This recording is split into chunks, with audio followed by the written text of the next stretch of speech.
কালকে আপনাদের কি অফিস আছে? কালকে অফিস আছে? না।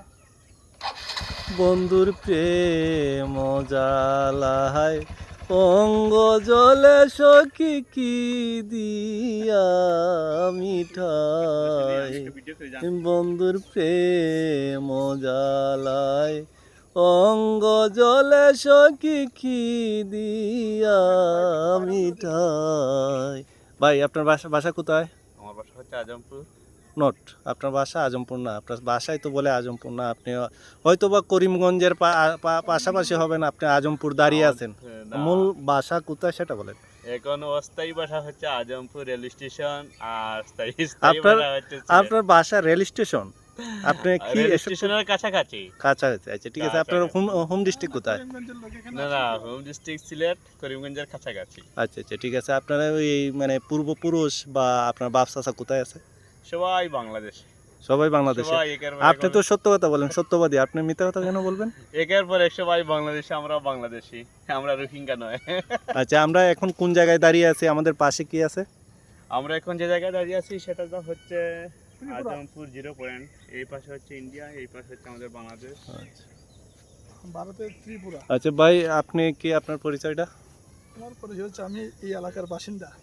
আচ্ছা ঠিক আছে, আপনি এই এলাকার বাসিন্দা, তাহলে আমাদেরকে ভারত এবং ইন্ডিয়ার সম্পর্কে কিছু বলেন, যে এই ডান দিকে কি বাম দিকে কি, মানে মানে কোন পরিস্থিতি এখানে চলছে দেশে, মানে আপনার পিছন থেকে বিজেপি গুলিও খাইতে তাই পারেন সামনে গেলে। আর একটু বেশি আগাইলে আপনি পাবেন বিএসএফ। ভয় পাবেন না, আমরা আছি আপনাদের সাথে।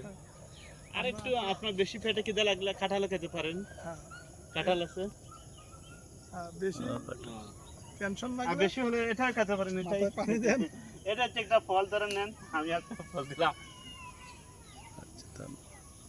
আর কিছু বলবেন? আর কিছু বলার আছে? আপনার বাড়ি কোন জায়গায় ভাই?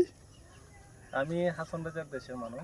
দেশের বললে ভুল হবে, বাংলাদেশেরই। হাসন রাজা হইল সুনামগঞ্জের, আপনার প্রত্যেকেই জানেন। হাসন রাজা হইল মরমী কবি। আর সুনামগঞ্জ তো হইল কবি সাহিত্যিকদের অঞ্চল, হাওর অঞ্চল। সুনামগঞ্জ দেশের প্রায় 80% খাদ্যের যোগান দেয়, ধানের যোগান দেয়। আমি এখানে চাকরি সুবাদে আছি আজমপুরে 0 পয়েন্টে। আমাদের ডান পাশে হইল ইন্ডিয়া, এই যে পুকুরে ওই পার হইল ইন্ডিয়া, আর আমরা হইলাম পশ্চিম পাড়। তো এখানে আসছি বিকেলবেলা, খুব ভালো লাগলো। আর আমাদের জ্যোতিগঞ্জের ভাই করিমগঞ্জের, তার বংশধর হইল করিমগঞ্জ, সবাই করিমগঞ্জে থাকে, তার বাসাও করিমগঞ্জের মতো, খুব ভালো মানুষ। তাকে ধন্যবাদ, আজকে একটু নতুন জায়গায় নিয়ে আসছে। অসংখ্য অসংখ্য ধন্যবাদ ভাইকে। Good bye.